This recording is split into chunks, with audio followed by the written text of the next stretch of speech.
The Shadow of Winchester House. The children's game.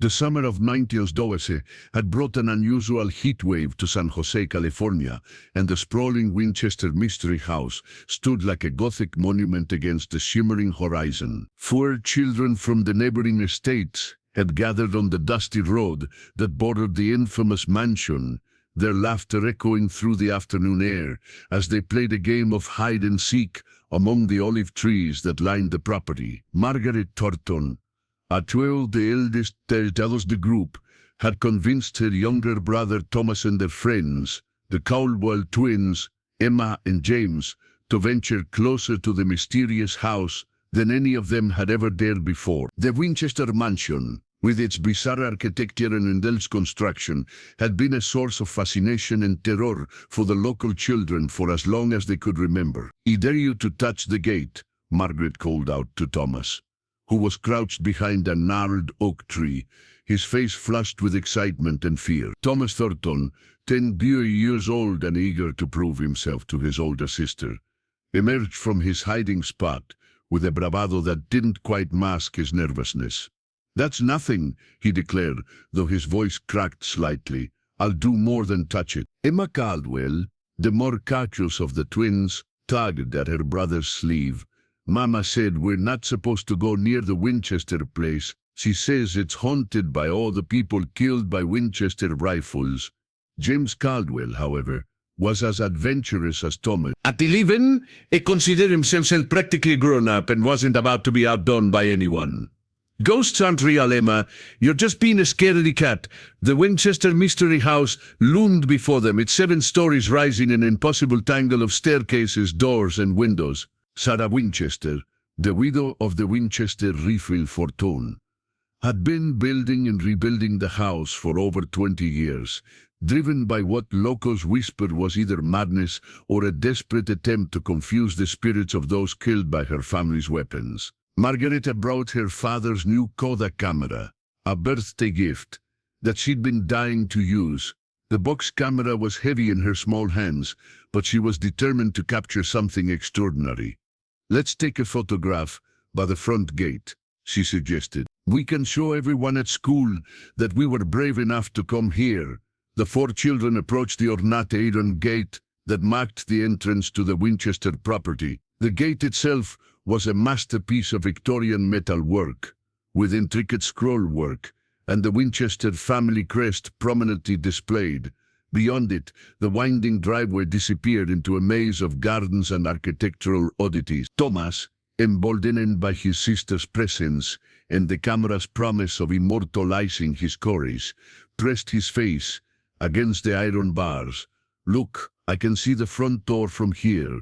It's got stairs that don't go anywhere." Indeed, the house was famous for its architectural impossibilities, staircases that led to ceilings, doors that opened onto walls, and windows that looked into other rooms instead of outside. Sarah Winchester's continuous construction had created a labyrinth that defied logic and reason. Emma, despite her earlier reservations, found herself drawn to the mystery. "Why do you think she builds it like that?" she asked, her voice barely above a whisper. Margaret studied the camera settings, trying to remember her father's instructions about light and exposure. "Papa says she's trying to confuse the ghosts. Every night she holds seances to talk to the spirits, and they tell her how to build the house." James coughed, but his skepticism was tinged with genuine curiosity. "That's just superstition. There's probably a perfectly logical explanation for everything." As Margaret prepared to take the photograph, positioning her 3 friends in front of the gate with the mysterious house looming behind them, none of them noticed the figure that had appeared in one of the upper windows. The figure was indistinct, more shadow than substance, but it seemed to be watching them with an intensity that would have sent them running if they had been aware of its presence. "Everyone smile," Margaret commanded, peering through the viewfinder. "This is going to be the best photograph ever." The children arranged themselves in front of the gate, their faces bright with excitement and mischief. Thomas struck a dramatic pose, one hand on his hip and the other pointing toward the house. Emma and James stood close together, the twins' resemblance more pronounced in their shared expression of nervous excitement.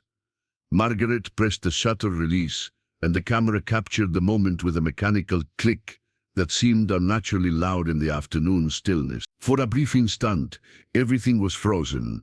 The children's laughter, the dappled sunlight filtering through the trees, the imposing facade of the Winchester Mystery House. But in that same instant, something else was captured, something that none of them saw at the time, something that would only become apparent when the photograph was developed days later. As the children gathered around Margaret to examine the camera, chattering excitedly about their adventure, the shadow in the upper window seemed to shift and move, as if acknowledging that it too had been captured by the lens.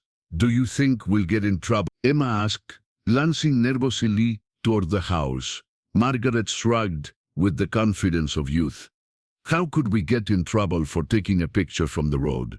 We didn't even go onto the property." Thomas, still riding high on his moment of bravery, declared, "I'm going to come back tomorrow and explore the gardens. I bet there are secret passages and hidden rooms everywhere." James nodded enthusiastically. "We could be like detectives, solving the mystery of the Winchester house." As the afternoon sun began to sink lower in the sky, casting longer shadows across the landscape, the children reluctantly began to gather their things. The game of hide-and-seek had evolved into something much more significant, an encounter with one of California's greatest mysteries. Margaret carefully secured the camera in its leather case, already imagining the excitement when the photographs were developed. She had no way of knowing that this single image would become one of the most studied and debated photographs in the history of paranormal research. As they walked away from the Winchester Mystery House, their voices gradually fading into the distance, the shadow in the upper window remained, watching their retreat with what seemed like patient interest. The house itself seemed to settle back into its perpetual state of watchful waiting, as if the children's visit had been just another brief interruption in its long and mysterious existence. The photograph that Margaret had taken would soon reveal secrets that none of them could have imagined. Secrets that would challenge everything they thought they knew about the world around them. 3 days later, Margaret Thornton stood in her father's darkroom, watching with barely contained excitement as the images slowly emerged in the developer solution. Edmund Thornton, a respected physician and amateur photographer, had finally found time to process his daughter's photographs from their recent adventures. "Patience, Margaret," her father chided gently as she bounced on her toes beside him. "Photography is an art that requires careful attention to detail. These chemicals need time to work their magic." The red-tinted darkroom was filled with the sharp scent of photographic chemicals and the soft sound of liquid gently agitating in the development trays.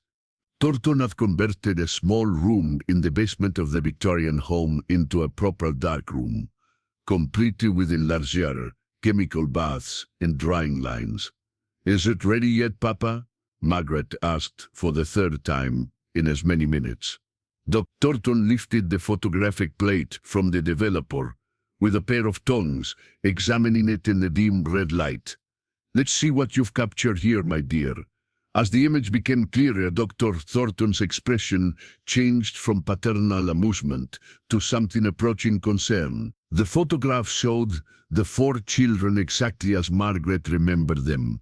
Thomas in his dramatic pose, the Caldwell twins standing close together, all of them grinning at the camera with the Winchester Mystery House rising behind them. But there was something else in the image, something that hadn't been visible to the naked eye during that sunny afternoon. "Papa, what's that dark shape in the window?" Margaret asked, pointing to the upper left portion of the photograph. Thornton adjusted his spectacles and leaned closer to examine the image. In one of the house's many windows, there was indeed a dark figure, too distinct to be a shadow, too substantial to be a photographic artifact, yet too unclear to be definitively identified as human. "It's probably just a trick of the light," Dr. Thornton said, though his voice lacked conviction. "Old houses create all sorts of optical illusions, especially with their irregular windows and strange angles." Margaret studied the photograph more intently. "But Papa, look at the way it's positioned. It looks like someone or something was watching us. Dr. Thornton had to admit that his daughter was right. The figure in the window appeared to be oriented toward the camera, toward the children. Its posture suggested observation, perhaps even surveillance. We should show this to Professor Whitmore at the university, Margaret suggested. Professor James Whitmore was a family friend who taught physics and had a particular interest in optical phenomena. Dr. Thornton considered this suggestion. Professor Whitmore was indeed a man of science, someone who could provide a rational explanation for what they were seeing. That's not a bad idea, Margaret. Professor Whitmore has experience with photographic anomalies. As they continued to examine the photograph, both father and daughter found themselves drawn repeatedly to the mysterious figure in the window. The more they looked at it, the more unsettling it became. There was something about its positioning, its apparent focus on the children, that defied easy explanation. "Papa," Margaret said quietly, "do you think the stories about the Winchester house might be true?" Thornton was a man of science and reason, but he was also a father who had lived in the San Jose area long enough to hear countless tales about Sarah Winchester and her strange mansion. "What stories are you referring to, my dear? About the ghosts? About Mrs. Winchester building the house to confuse the spirits of people killed by Winchester rifles? About the seances he holds every night?" Dr. Thornton set down the photograph and looked at his daughter seriously. "Margaret, I want you to understand something important. Just because we can't immediately explain something doesn't mean we should jump to supernatural conclusions. There are always rational explanations for seemingly mysterious phenomena." But even as he spoke these words, Thornton found himself staring at the figure in the window, trying to reconcile his scientific worldview with what appeared to be evidence of something beyond normal explanation. "However," he continued, "I do think we should investigate this more thoroughly. If nothing else, it's an interesting photographic anomaly that deserves proper study." Margaret nodded eagerly. "Can we go back to the house? Maybe we can take more photographs and see if we capture anything else." Dr. Thornton hesitated. While he was curious about the photographic mystery, he was also protective of his daughter's safety. The Winchester house had a reputation for being dangerous, not necessarily because of supernatural forces, but because of its bizarre construction and ongoing building projects. "We'll see," he said diplomatically. "First, let's have Professor Whitmore examine this photograph. If he thinks there's something worth investigating, we can discuss returning to the house." As they prepared to leave the dark room, Margaret took one last look at the photograph. The figure in the window seemed to be staring directly at her, and for a moment she felt a chill that had nothing to do with the cool basement air. Have you ever wondered what secrets might be hidden in old photographs, waiting to be discovered by modern technology? Explore more mysterious images that challenged our understanding of reality. Dr. Thornton carefully placed the photograph in a protective folder, already planning his conversation with Professor Whitmore. As a man of science, he was determined to find a rational explanation for what they had captured. But as a father, he couldn't shake the feeling that his daughter had stumbled onto something far more significant than a simple photographic curiosity. The next morning, Thornton would take the photograph to the university, beginning an investigation that would attract the attention of researchers, paranormal investigators, and curiosity seekers from around the world. But for now, the mysterious figure in the window remained their secret, a puzzle that would challenge everything they thought they knew about the Winchester Mystery House. As they climbed the stairs from the dark room back to the main floor of their house, neither Margaret nor her father noticed that the temperature in the basement had dropped several degrees, or that the photograph in the protective folder seemed to emit a faint, otherworldly glow in the darkness they left behind. Professor James Whitmore's office at Stanford University was a testament to a lifetime devoted to scientific inquiry. Books on physics, optics, and photographic science lined every available wall space, while various optical instruments and experimental apparatus occupied the surfaces of multiple tables and desks. When Thornton arrived with Margaret and the mysterious photograph, Professor Whitmore was in the middle of examining a series of spectroscopic plates, his wild grey hair even more disheveled than usual.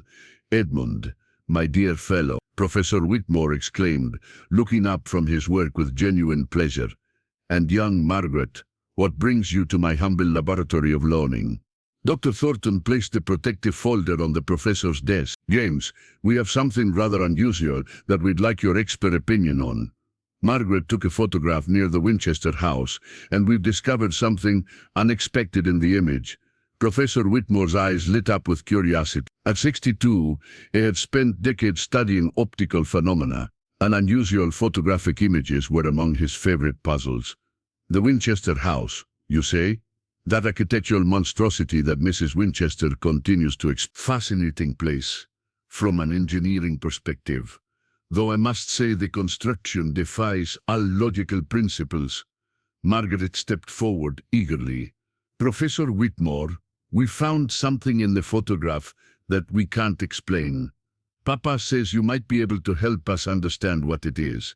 Professor Whitmore carefully removed the photograph from its folder and placed it under a powerful magnifying glass equipped with electric illumination. His expression grew increasingly serious as he examined the image. He murmured, adjusting the focus of the magnifying glass. "This is indeed quite remarkable.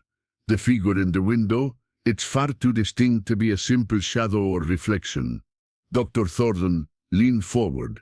"That's what we thought, but surely there must be a rational explanation." Professor Whitmore spent several minutes examining different portions of the photograph, paying particular attention to the lighting conditions and the angle of the sun. "The photographic exposure appears to be consistent throughout the image," he noted. "The lighting on the children matches the lighting on the house, which suggests this was all captured at the same moment." Margaret watched anxiously as the professor continued his analysis. "What do you think it is, Professor?" "Well, my dear, let me first eliminate the obvious possibilities." Professor Whitmore moved to a cabinet filled with the optical instruments and selected a high-powered loupe. "It's not a double exposure. The rest of the image shows no signs of multiple exposures. It's not a reflection, as the angle is all wrong for and it's certainly not a shadow cast by any external object." Dr. Thornton felt a growing unease. "Then what are we looking at?" Professor Whitmore set down his instruments and looked at both father and daughter with an expression of scientific excitement, tempered by caution. "What you appear to have captured is something that was physically present in that window at the moment the photograph was taken, but which was not visible to the naked eye." Margaret's eyes widened. "You mean it was really there, but we couldn't see it?" "That's one possibility," Professor Whitmore replied carefully. "There are documented cases of photographic plates capturing images beyond the range of human vision. Certain atmospheric conditions, combined with specific photographic chemistry, can sometimes reveal things that our eyes cannot detect." Dr. Thornton grasped at this scientific explanation.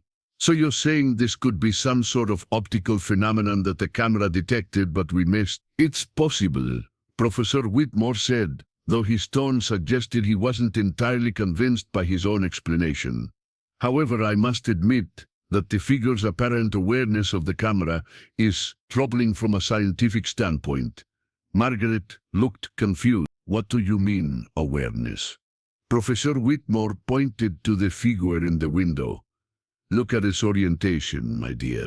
It's not simply present in the window, it appears to be looking directly at the camera, at you children. That suggests a level of consciousness and intentionality that would be highly unusual for any natural optical phenomenon." The room fell silent as the implications of this observation sank in. Dr. Thornton, despite his scientific training, felt a chill run down his spine. "Professor," Thornton said slowly, "are you suggesting that this might be supernatural in nature?" Professor Whitmore removed his spectacles and cleaned them carefully. A gesture that Margaret had learned indicated he was thinking deeply about a complex problem. "Edmund, in my 40 years of scientific research, I have learned that the universe contains far more mysteries than our current understanding can explain. I am not ready to declare this supernatural, but I am also not prepared to dismiss it as a simple optical illusion. Margaret leaned forward eagerly. So, what should we do? Should we go back and take more photographs?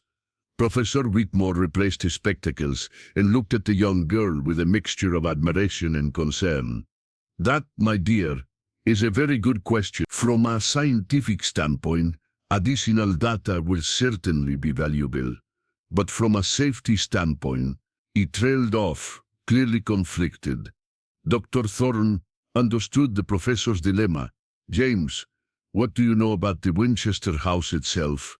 About Mrs. Winchester and her crusaders? Professor Whitmore walked to his bookshelf and retrieved a thick volume on California history. Sarah Winchester is a fascinating case study in grief and obsession. After losing her infant daughter and then her husband, she inherited a fortune built on the Winchester Rifle Company. According to local accounts, she became convinced that she was haunted by the spirits of those killed by Winchester weapons. They opened the book to a chapter about the Winchester family. She moved to California in 1984 and began construction on what was originally a modest farmhouse.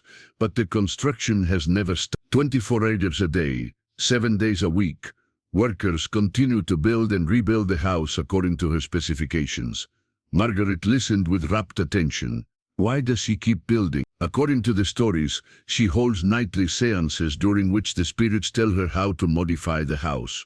The goal, apparently, is to create a structure so confusing that malevolent spirits cannot find her. Dr. Thornton shook his head in amazement. And people believe this? Whether they believe it or not, the results are undeniable, Professor Whitmore replied. The house now contains over 1,200 rooms, 2,000 doors, 10,000 windows, 47 stairways, and 3. Many of the architectural features serve no practical purpose: staircases that lead to ceilings, doors that open onto walls, windows that look into other rooms. Margaret studied the photograph again. So if the house really is haunted, then what we captured might be evidence of something that science has not yet learned to explain. Professor Whitmore finished gently. Did you know that some of history's most important scientific discoveries began with observations that seemed impossible at the time? Learn about more phenomena that challenged conventional understanding. Dr. Thornton looked at his daughter, seeing the excitement and curiosity in her eyes, but also recognizing the potential dangers of pursuing this mystery further. Professor, if we were to return to the house for additional investigation, what precautions would you recommend? Professor Whitmore considered this question carefully. If you do decide to return, and I emphasize the word if, I would suggest bringing additional photographic equipment, perhaps some of the new motion picture cameras that are becoming available. I would also recommend bringing witnesses, preferably other scientists, who could provide independent verification of any phenomena you might observe. Margaret looked hopefully at her father. Papa, can we go back? Please. Thornton sighed, recognizing that his daughter's curiosity would not be easily satisfied. We'll consider it, Margaret, but first, I want to do some research of my own into the Winchester house and its history. As they prepared to leave Professor Whitmore's office, the professor made one final observation that would haunt them all. Edmund, Margaret, I want you to understand something important. If what you've captured in this photograph is genuine evidence, unusual phenomena, then you may have documented something of tremendous scientific significance. But you may also have attracted the attention of forces that we don't fully understand. Margaret felt a thrill of excitement mixed with apprehension. What do you mean? Professor Whitmore looked at the photograph one more time. I mean that sometimes, when we observe the unknown observes us in return. 2 weeks after the consultation with Professor Whitmore, Thornton found himself leading a small expedition back to the Winchester Mystery House. Despite his reservations, the mysterious photograph had captured his scientific curiosity, and Professor Whitmore's analysis had convinced him that further investigation was warranted. The group consisted of Dr. Thornton and Margaret, Professor Whitmore with his collection of optical instruments, Sarah Chen, a colleague from the university's psychology department, who specialized in perception and consciousness, and Thomas Thornton, who had pleaded so persistently to be included that his father had finally relented. They had also brought significantly more equipment than Margaret's simple Kodak camera. Professor Whitmore had arranged to borrow one of the new Edison motion picture cameras, along with additional still cameras, measuring instruments, and even a primitive audio recording device. Remember, Thornton addressed the group as they approached the Winchester property. "We are here as scientists, not sensation seekers. We will document everything carefully and object." Margaret carried her original camera, determined to recreate the conditions of her first photograph as precisely as possible. "Should we try to take the picture from exactly the same spot?" Professor Whitmore consulted a detailed map he had drawn during their previous visit. "Yes, that would be ideal. We want to control as many variables as possible." Dr. Chen, a pragmatic woman in her 30s, who had initially been skeptical of the entire enterprise, found herself increasingly intrigued as they approached the house. "The architecture really is extraordinary," she observed. "From a psychological perspective, this kind of environment could certainly produce unusual perceptual experiences." The Winchester house loomed before them, even more imposing than Margaret remembered. Construction scaffolding covered several sections of the building, and the sound of hammering and sawing could be heard from within. Sarah Winchester's army of workers continued their endless building project, apparently oblivious to the small group of investigators gathering at the front gate. Thomas stared up at the towering structure with a mixture of awe and nervousness. "It's even bigger than I remember," he whispered. Professor Whitmore began setting up his equipment, starting with the surveyor's transit to precisely measure angles and distances. "Margaret, can you position yourself exactly where you were standing when you took the original photograph?" Margaret moved to the spot she remembered, trying to recreate her stance and the angle of the camera. "I think this is right, Thomas. You and the twins were standing right here." Since the Caldwell twins were not present for this expedition, Dr. Chen and Professor Whitmore volunteered to stand in their approximate positions. Thomas resumed his dramatic pose from the original photograph, though his expression was more serious this time. As Professor Whitmore prepared the motion picture camera, Dr. Chen made careful observations of the lighting conditions, the position of the sun, and any atmospheric phenomena that might affect photographic results. The conditions are remarkably similar to those described in Margaret's account of the original incident, Dr. Chen noted. Late afternoon, clear skies, similar temperature and humidity. Thornton operated one of the still cameras, while Margaret prepared to take another photograph with her original Kodak. "Everyone ready? Margaret, take your photograph first, then we'll follow with the other equipment." Margaret raised her camera and peered through the viewfinder. The scene was almost identical to her memory of 2 weeks earlier, except for the absence of Emma and James Caldwell. She pressed the shutter release, and the familiar mechanical click echoed in the afternoon air. "Did anyone see anything unusual?" Thornton asked immediately after the photograph was taken. The group looked around carefully, examining the windows of the house with particular attention to the upper floors. Professor Whitmore had brought powerful binoculars and was systematically scanning each visible window. "Nothing obvious," he reported. But then again, Margaret didn't see anything obvious during her original photograph either. Dr. Chen was taking notes on her observations. "I'm not seeing any movement in the windows, but I must admit that the house's design creates numerous optical illusions. The irregular window placement and varying sizes make it difficult to focus on any single area for extended periods."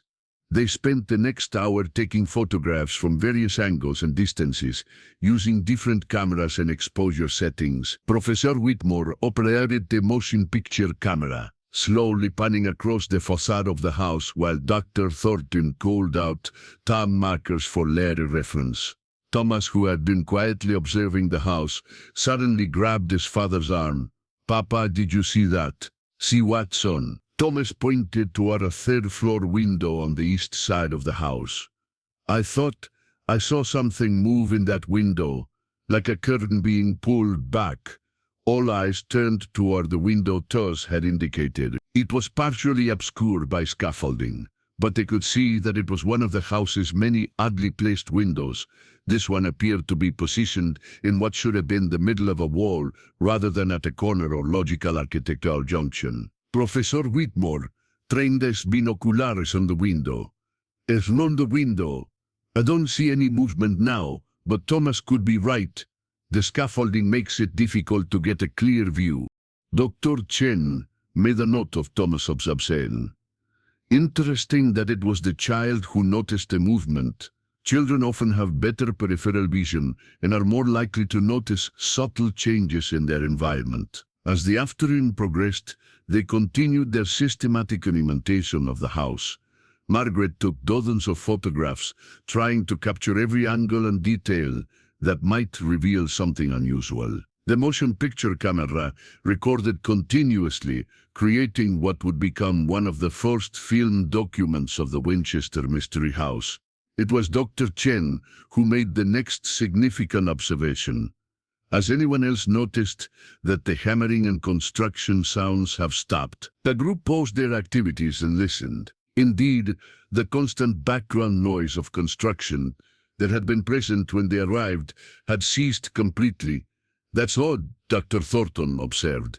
It's only 4 o'clock in the afternoon. Surely the workers haven't finished for the day. Professor Whitmore lowered his binoculares and looked around with growing unease. According to local accounts, the construction at Winchester House never stops 24 hours a day. Every day of the year, Margaret felt a chill that had nothing to do with the afternoon breeze. Maybe they're taking a break? But even as she said it, she didn't believe it. There was something different about the silence, something that felt deliberate and watchful. Thomas moved closer to his father. Papa, I don't like this. It feels like the house is paying attention to us. Dr. Chen, despite their scientific training, found herself nodding in agreement with the 10-year-old's assessment. There is something unsettling about the sudden silence. From a psychological standpoint, the absence of expected sounds can be more disturbing than the presence of unexpected ones. Professor Whitmore continued to scan the house with his binoculars, paying particular attention to the windows where they had seen or suspected movement.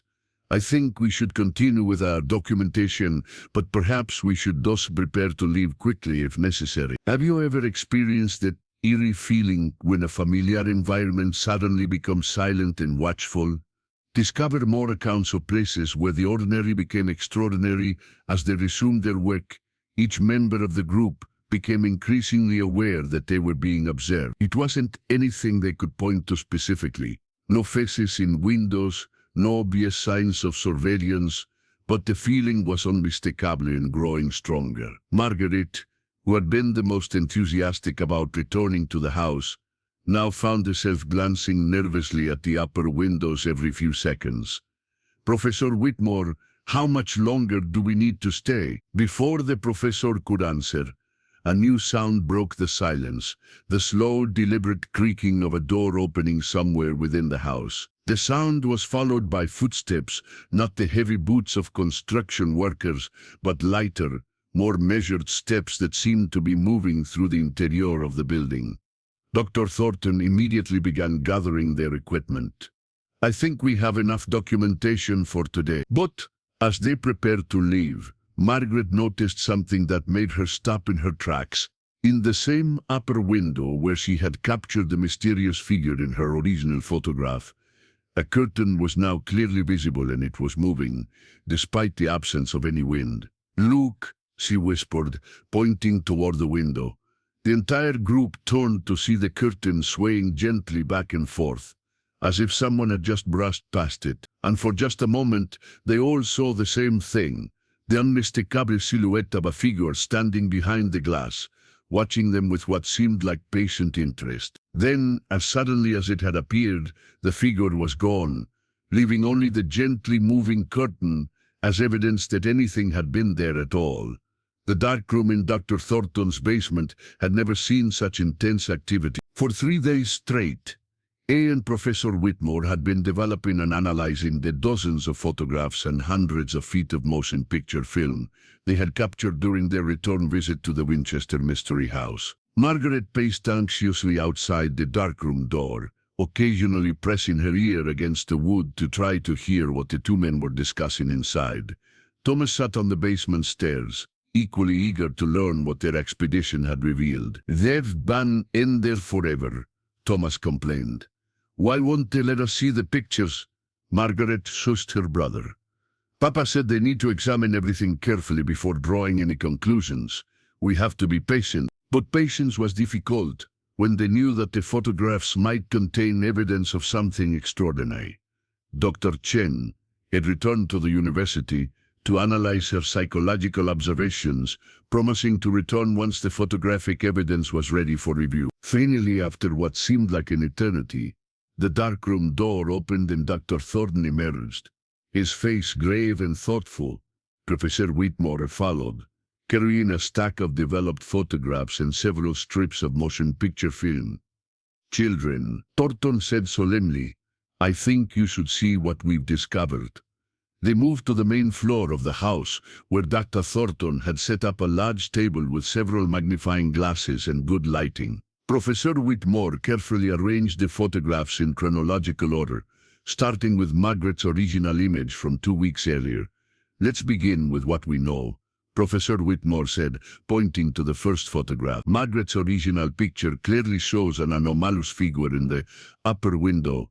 "We've now confirmed that this is not a photographic artifact, double exposure, or optical illusion." Margaret leaned forward eagerly. "What about the new pictures? Did we capture anything else?" Dr. Thornton selected several photographs from the second expedition. "These are the images taken from the same position as your original photograph." Margaret, "Look carefully at the windows."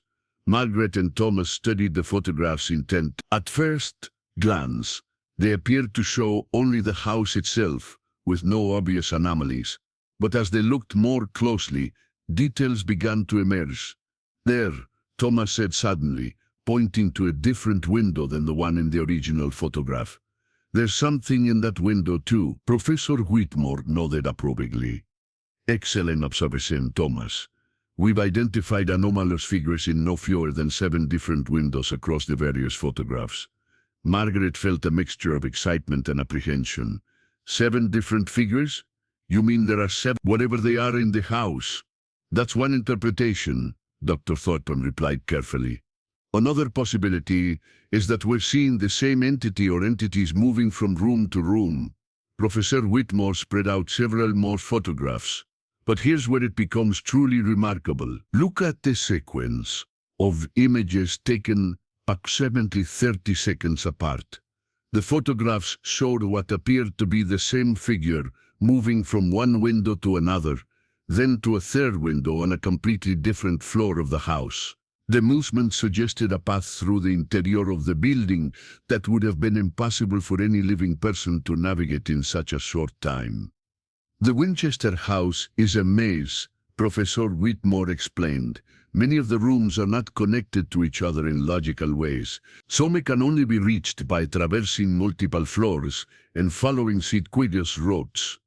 Yet these images suggest movement between rooms that should be impossible to achieve in the time frame we documented." Thomas studied the photographs with growing amaze. "So whatever these things are, they don't have to follow the normal rules about how to move through the house?" "That appears to be the case," Dr. Thornton confirmed. "But the most remarkable discovery is yet to come." Professor Whitmore carefully unrolled several strips of motion picture film and held them up to the light. The motion picture camera captured something that the still cameras missed. "Margaret, do you remember when we all saw the figure in the window just before we left?" Margaret nodded. "It was in the same window as my original photograph. We all saw it. The motion picture film shows that figure appearing in the window," Professor Whitmore continued. "But it also shows something else. Watch carefully." They held the film strip up to a bright lamp, allowing them to see the individual frames in sequence. In the first few frames, the window was empty. Then, gradually, a dark shape began to appear, growing more distinct with each frame, until it clearly resembled a human figure. "It's materializing," Margaret whispered, "like it's becoming solid." And then, Professor Whitmore continued, moving to the next section of film. "Watch what happens when it disappears." The sequence showed the figure becoming progressively less distinct, fading away rather than simply moving out of frame. It was as if the entity was dissolving back into nothingness. Dr. Thornton sat down heavily in his chair. "James, in all your years of scientific research, have you ever seen anything like this?" Professor Whitmore removed his spectacles and cleaned them slowly. "Never. This appears to be photographic evidence of phenomena that science cannot currently explain." Thomas looked up from the photographs he had been studying. "Papa, what do you think these things are?" Dr. Thornton struggled to find words that would satisfy both his scientific training and the evidence before his eyes. "I don't know, son. They appear to be some form of prison that exists in the Winchester house, but doesn't follow the physical laws we understand." Margaret had been quietly examining the motion picture film. "Professor Whitmore, look at this frame. The figure in the window, it looks like it's holding something." Professor Whitmore took the film strip and examined it under a powerful magnifying glass. "You're absolutely right, Margaret. It appears to be holding what looks like a photograph." The room fell silent as the implications of this observation sank in. Thornton leaned forward to examine the film more closely. "A photograph? Are you certain?" "Look for yourself," Professor Whitmore said, handing over the magnifying glass. "The object is rectangular, flat, and appears to be held in the same manner one would hold a photographic print." Thornton studied the image carefully. "My God, you're right, but what photograph could it be holding?" Margaret felt a chill of realization. What if it's holding a photograph of us? What if these entities have been documenting us the same way we've been documenting them? Could it be that some mysteries observe us as closely as we observe them, exploring more cases where the watchers became the watched? Professor Whitmore set down his instruments and looked at the assembled group with a mixture of scientific fascination and growing concern. If Margaret's hypothesis is correct, then we're dealing with entities that not only exist in the Winchester house, but are also capable of using technology, of planning, of intelligence. Dr. Thornton gathered the photographs and film strips, his mind racing with the implications of their discoveries. "We need to consult with other experts. This is beyond any single discipline." Thomas, who had been unusually quiet during the discussion, suddenly spoke up. "Papa, I think we should go back." Everyone turned to look at the 10-year-old boy. "Go back?" Dr. Thornton asked. "Thomas, why would you want to return to the house?" Thomas pointed to the photograph spread across the table. "Because they're trying to communicate with us. Look at all these pictures. They're not hiding from the camera. They're posing for it. They want us to see them." Margaret nodded slowly. "Thomas is right. In every photograph, the figures are positioned as if they know they're being photographed. They're not accidentally captured. They're deliberately presenting themselves." Professor Whitmore considered this observation.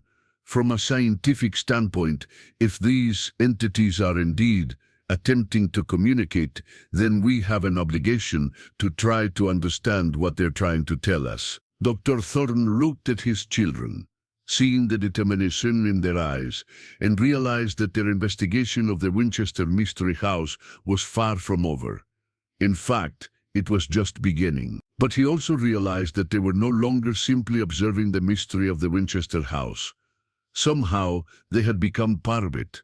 Sarah Chen arrived at the Thornton residence the following morning with a leather satchel full of psychological assessment tools and a mind buzzing with theories about what they had discovered. She had spent the previous evening reviewing the photographs and motion picture film, and her scientific skepticism was rapidly giving way to fascinated bewilderment.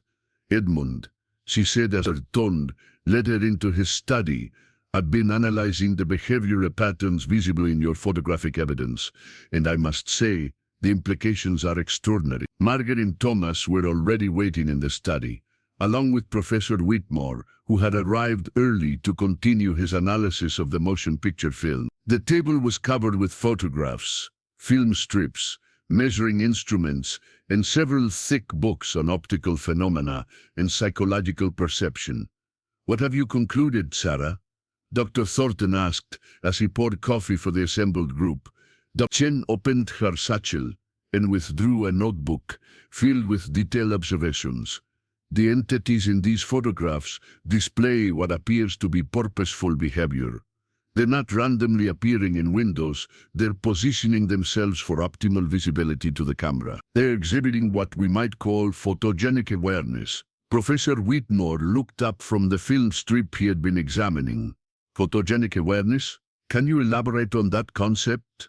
"Certainly. In my studies of human behavior, I've observed that people naturally adjust their posture and positioning when they know they're being photographed. These entities appear to be doing the same thing. They're presenting themselves in ways that ensure they'll be clearly visible in the resulting images." Margaret leaned forward with interest. "So you think they understand what cameras are and how they work?" "That's one possibility," Dr. Chen replied. "Another possibility is that they're responding to the attention itself, regardless of the specific technology being used. They seem to be aware when they're being observed." Thomas had been studying one of the photographs with a magnifying glass. "Dr. Chen, look at this picture. The figure in the window. It looks like it's waving." Dr. Chen took the photograph and examined it carefully. "You're absolutely right, Thomas. The positioning of what appears to be its arm is consistent with a greeting gesture." Thornton felt a mixture of scientific excitement and paternal concern. "Are we seriously discussing the possibility that these entities are attempting to communicate with us?" Professor Whitmore set down his instruments and addressed the group. "Based on the evidence we've collected, I believe we must consider that possibility. The question is, how do we respond?" Margaret had been thinking about this question since the previous evening. "I think we should go back to the house and try to communicate directly. If they're aware of us, maybe they'll respond if we try to interact with them." Dr. Chen nodded thoughtfully. "From a psychological standpoint, that's not an unreasonable approach. If these entities are indeed intelligent and attempting to communicate, then reciprocal communication attempts might yield valuable data." Dr. Thornton looked around the room at the eager faces of his colleagues and children. "And how exactly would we attempt to communicate with whatever these things are?" Thomas raised his hand as if he were in school. "We could try talking to them, and maybe we could hold up signs or pictures." Professor Whitmore considered this suggestion seriously. "Actually, that's not a bad idea. If they're capable of understanding visual communication, then written messages might be effective." Dr. Chen was taking notes rapidly. "We could design a systematic approach. Start with simple visual signals, then progress to more complex communication attempts based on their responses." Margaret jumped up excitedly. "And we could take pictures of everything. We could document the whole conversation." Dr. Thornton realized that his scientific curiosity was overriding his caution. "Very well, but if we're going to attempt direct communication, we need to do it properly. We'll need more equipment, more witnesses, and a carefully planned protocol." Over the next hour, they developed a comprehensive plan for their return to the Winchester Mystery House. Professor Whitmore would bring additional photographic equipment, including a new telephoto lens that would allow them to capture clearer images of the windows. Dr. Chen would prepare a series of visual communication cards with simple messages and symbols. Margaret and Thomas would assist with the photography and observation. "We should also bring some form of audio recording equipment," Dr. Chen suggested. "If these entities are capable of producing sounds, we want to document that as well." Professor Whitmore nodded. "I can arrange you to borrow one of the new Edison phonograph recording devices from the university."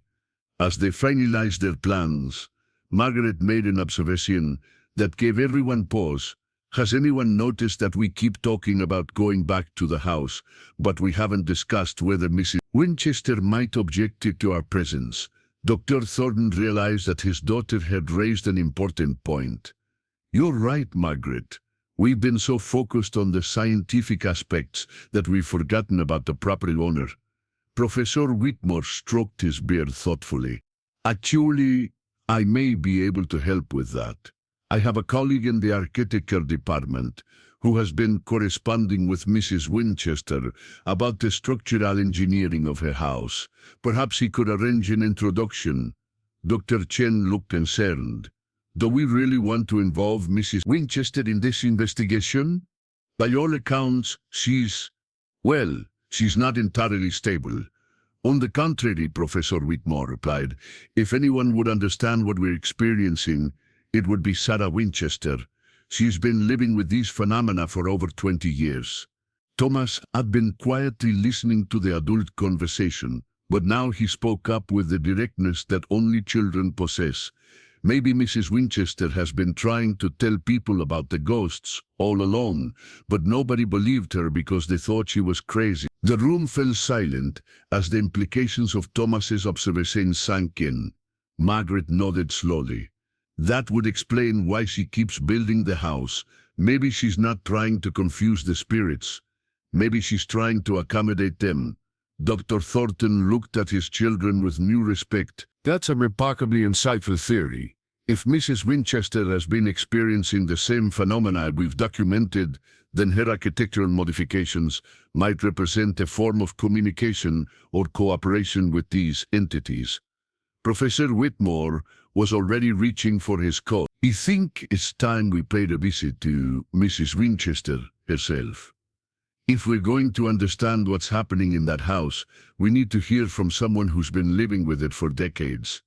Dr. Chen gathered her notes and instruments. This investigation is becoming far more complex than any of us anticipated. We're not just studying paranormal phenomena, we're potentially documenting an ongoing relationship between human and non-human intelligences. As the group prepared to leave for what would become their most significant encounter yet, Margaret felt a mixture of excitement and apprehension. They were about to meet the woman at the center of one of America's greatest mysteries, and they were going to ask her to help them communicate with entities that most people believed existed only in ghosts. What would you do if you discovered that someone labeled as eccentric or unstable might actually be the key to understanding phenomena that science couldn't explain? Learn about more cases where unconventional wisdom proved to be ahead of its time. But as they walked toward the door, Thomas made one final observation that would prove to be prophetic. I think the ghosts have been waiting for us to figure out how to talk to them, and I think Mrs. Winchester has been waiting for someone to believe her. None of them could have predicted that their meeting with Sarah Winchester would not only confirm their theories about the entities in the house, but would also reveal that their investigation had been anticipated and guided by forces far more intelligent and purposeful than they had ever imagined. The interior of the Winchester Mystery House was even more bewildering than its exterior suggested. As Sarah Winchester led Thornton, Professor Whitmore, Dr. Chen, Margaret, and Thomas through the labyrinthine corridor, they found themselves climbing staircases that led to blank walls, walking through doors that opened onto other doors, and passing windows that looked into rooms instead of outside. Winchester herself was not the mad woman that local gossip had portrayed. At 73, she was alert, articulate, and possessed of a sharp intelligence that had clearly been underestimated by those who dismissed her as eccentric. She moved through her impossible house with the confidence of someone who understood its logic, even if that logic defied conventional understanding. Professor Whitmore tells me that you've been photographing my house, she said, as she led them into a circular room with 7 doors, each leading in a different direction, and that you've captured images of my residence. Margaret found her voice first. Miss Winchester, are you saying that you know about the figures in the windows? Sarah Winchester smiled, and for the first time since they had met her, she looked genuinely pleased. My dear child, I've been living with them for over 20 years. They're the reason I continue to build this house. Dr. Thornton struggled to process this revelation. Mrs. Winchester, are you telling us that you've been aware of these entities all along? Aware of them? Dr. Thornton, are you working with them? She gestured toward the walls around them. Every modification to this house, every new room, every staircase and corridor has been designed according to their specifications. Professor Whitmore examined the room they were in with new understanding. The architectural impossibilities, they're not the result of madness or confusion. They're intentional. Precisely, Mrs. Winchester confirmed. What appears impossible to human logic makes perfect sense to beings who exist in ways we don't fully understand. Dr. Chen was taking rapid notes. Mrs. Winchester, how do you communicate with these entities? Sarah Winchester walked to one of the 7 doors and placed her hand on its ornate handle. The same way you've been trying to communicate with them, Dr. Chen. Through observation, through patience, through the willingness to accept that intelligence can take forms we never expected. Thomas, who had been unusually quiet during their tour, suddenly spoke up. Mrs. Winchester, are they ghosts? The elderly woman considered the question seriously. That's what people call them, Tuss, but I think there's something more complex than our simple understanding of ghosts. They're not the spirits of the dead, at least not in the way most people imagine. They're visitors. Margaret felt a thrill of excitement. Visitors from where? From times and places that exist so alongside our own, Mrs. Winchester replied. The Winchester rifles didn't just kill people, you see. They created openings, wounds in the fabric of reality itself. And through those wounds, other forms of consciousness have been able to enter our world. Professor Whitmore was struggling to reconcile this explanation with his scientific understanding. Mrs. Winchester, are you suggesting that the Winchester weapon somehow damaged the boundaries between different dimensions or realities? I'm not suggesting it, Professor. I'm stating it as fact. The spirits told me so themselves during our nightly communications. Dr. Thornton looked around the impossible room with new eyes. And this house, it's designed to accommodate these visitors, to accommodate them, to communicate with them, and to prevent them from becoming hostile, Mrs. Winchester confirmed. You see, many of these beings are confused by their transition into our reality. The house provides them with a familiar environment, a place where the normal rules don't apply. Dr. Chen had been studying the architectural details of the room. The continuous construction, it's not just about building new spaces. You're constantly modifying the house based on their needs. Exactly. They tell me what they require, and I have my workers implement their designs. It's been a collaborative affair for over 2 decades. Margaret had been thinking about the photographs they had taken. Mrs. Winchester, why did they start appearing in our pictures? Why now? Sadie Winchester smiled again, and this time there was something almost conspiratorial in her expression. Because, my dear, they've been waiting for someone like you, someone young enough to see without prejudice, someone curious enough to investigate, and someone brave enough to try to communicate.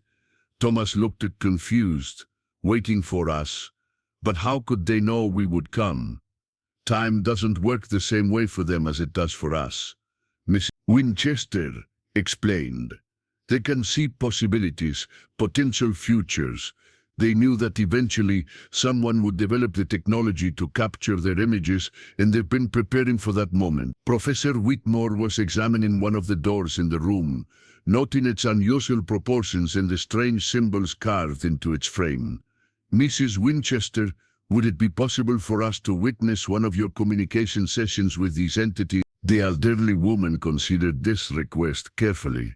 It would be possible, but it would also be dangerous. Direct communication with them requires a level of mental preparation that takes years to develop. However, there might be. She walked to the center of the room and pointed upward. Above them, a complex arrangement of mirrors and prisms was mounted to the ceiling, creating a kaleidoscope effect that seemed to shift and change even as they watched. "This is one of my communication devices," she explained. "The entities can manipulate light and reflection in ways that allow them to create visual messages.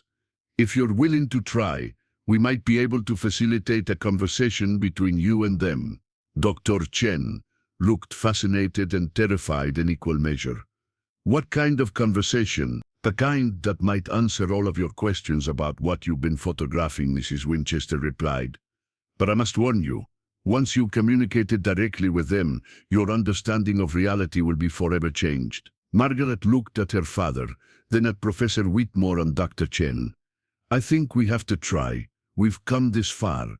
Dr. Thornton felt the weight of responsibility for his daughter's safety, but he also recognized that they were being offered an opportunity that might never come again. "What would we need to do?"